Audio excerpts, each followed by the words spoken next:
Ito mga guys, oh.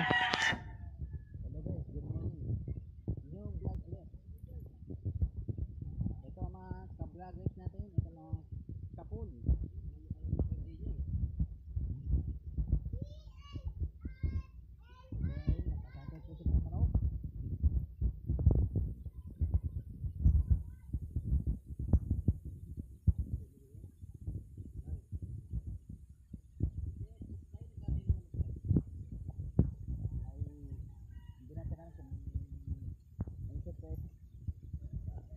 Hoy, kaya tayo nagkatay ng manok dahil birthday ni Mami. Hoy, yun ang sagot.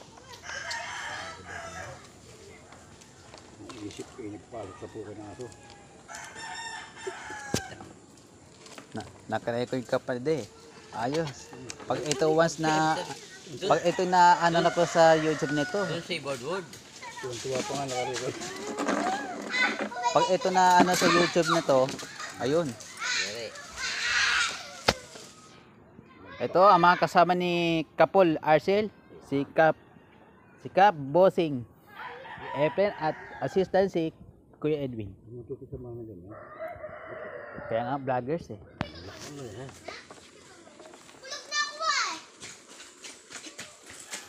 Tawagin niyo ba yung isa? Yung isa? Yung si Dig-Dig. Ay si Gusto. Pwede pala isama yung paa eh. Yung nakatay na? Eh, pwede isama yung paa. Kaya yung paa eh. Oo. Ganyan eh. Yung mga Chinese, hindi lang tinatanggal lang kuko. Oo, hindi lang. Sabi nila pampaswerte daw yan. Paswerte eh.